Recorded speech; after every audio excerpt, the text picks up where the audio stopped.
नमस्कार दोस्तों। तो आज की वीडियो में मैं सुनाने जा रही हूँ नवरात्रि की पौराणिक कथा। नवरात्रि की इस कथा को सुनने मात्र से ही सभी कष्टों का है वो निवारण होता है। तो आप भी वीडियो में अंत तक जरूर बने रहना। तो चलिए शुरुआत करते हैं। पीठत नाम के मनोहर नगर में एक अनाथ नाम का ब्राह्मण रहता था। माँ भगवती का बड़ा भक्त था। उसके संपूर्ण सद्गुणों युक्त मानो कि सबसे पहले ब्रह्मा ने उसी की रचना की हो। सुमति नाम की एक अत्यंत सुंदर कन्या पैदा हुई। वह कन्या सुमति अपने घर के बालकपन में अपनी सहेलियों के साथ क्रीड़ा करते हुए इस प्रकार बढ़ने लगी जैसे शुक्ल पक्ष का चंद्रमा की कला बढ़ती है।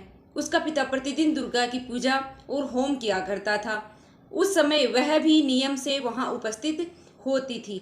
एक दिन वह सुमति अपनी सहेलियों के साथ क्रीड़ा में लग गई और अपने पिता की भगवती की पूजा में उपस्थित नहीं हुई। उसके पिता को पुत्री की ऐसी असावधानी देकर बहुत ही क्रोध आया और पुत्री से कहने लगा, हे दुष्ट पुत्री, आज तुम प्रभात में तुमने भगवती की पूजा नहीं की है। इस कारण मैं किसी कुष्ठी और दरिद्र मनुष्य के साथ तुम्हारा विवाह करूंगा।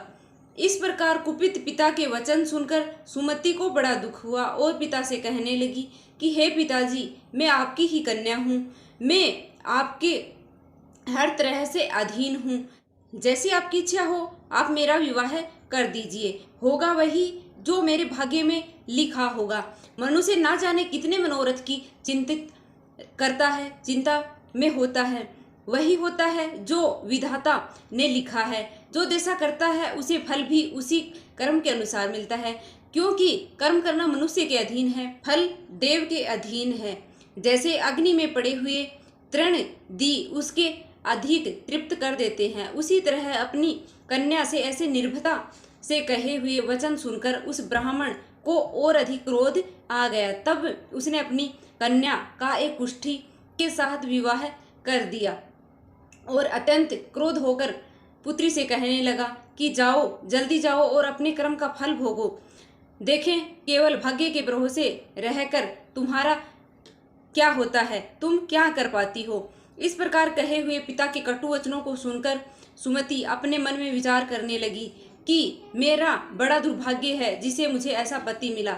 इस तरह अपने दुख का विचार करते हुए वह सुमति अपने पति के साथ वन में चली गई और भयानक वन में कुशलता युक्त उस स्थान पर उन्होंने वह रात बड़े ही कष्ट के साथ व्यतीत की। उस गरीब बालिका की ऐसा दशा देखकर माता भगवती वहां पर प्रकट हुई और सुमति से कहने लगी, हे ब्राह्मणी, मैं तुम पर प्रसन्न हूँ। तुम जो चाहो वर मांग सकती हो। मैं प्रसन्न होकर तुम्हें मनवांछित फल देने को तैयार हूँ। इस प्रकार भगवती दुर्गा का वचन सुनकर ब्राह्मणी कहने लगी कि आप कौन हैं जो मुझ पर प्रसन्न हो गई हैं और यह सब मेरे लिए कहा और अपनी कृपा दृष्टि मुझ दासी पर कर रहे हो। ऐसा ब्राह्मणी का वचन सुनकर देवी कहने लगी कि मैं आदि शक्ति हूँ और मैं ही ब्रह्मा, विद्या और सरस्वती हूँ। मैं प्रसन्न होने पर प्राणियों का दुख हर लेती हूँ और उसको सुख प्रदान करती हूँ।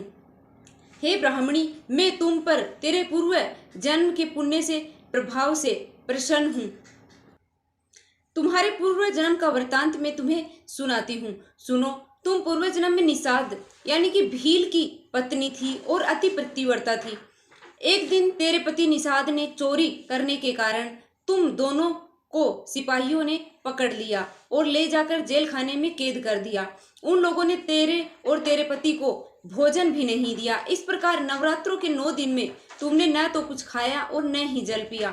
इसलिए 9 दिनों तक नवरात्रि का व्रत हो गया। हे ब्राह्मणी, उन दिनों में जो व्रत हुआ उस व्रत का प्रभाव से मैं तुम पर प्रसन्न हुई हूँ और प्रसन्न होकर मैं तुम्हें मनोवांछित फल है वो देना चाहती हूँ।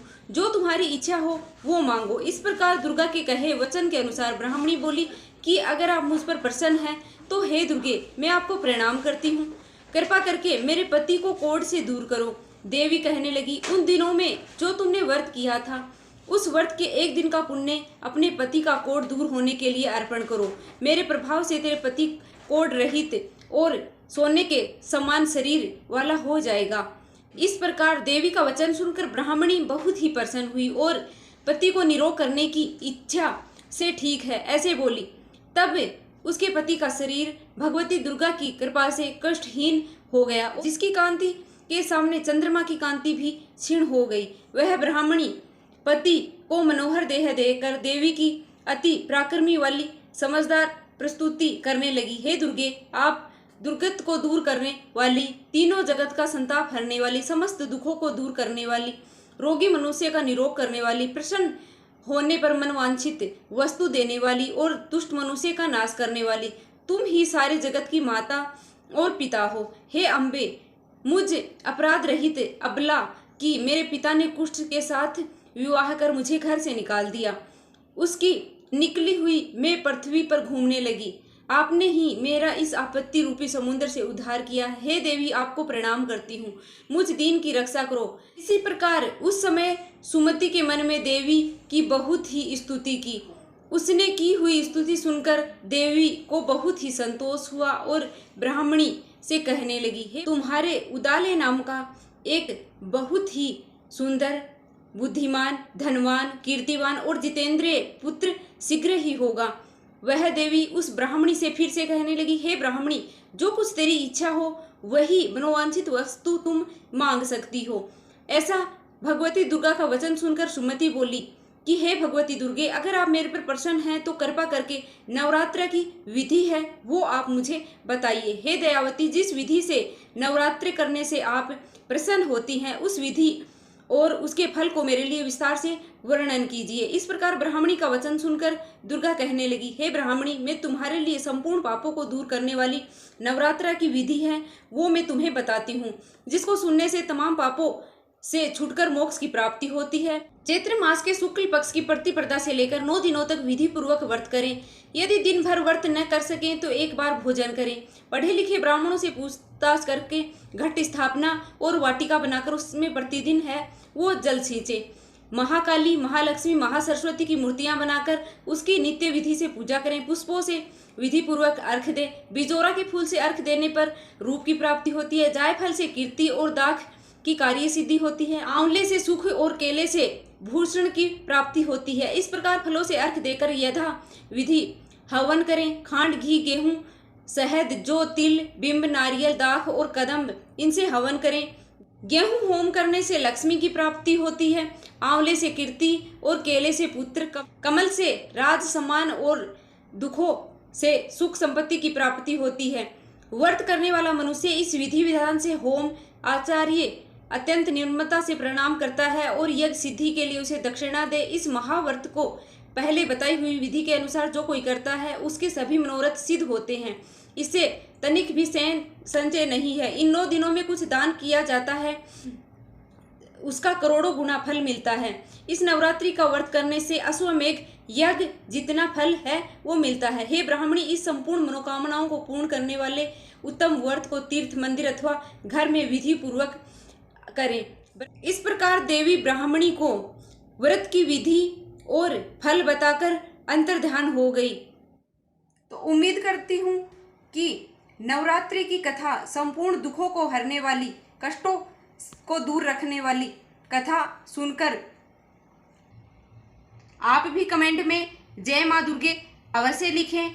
और वीडियो पसंद आई है तो वीडियो को लाइक करके, चैनल पर नए हैं तो चैनल को सब्सक्राइब अवश्य कर लेना, ताकि आगे भी ऐसी ही वीडियो है वो आपको सबसे पहले मिले।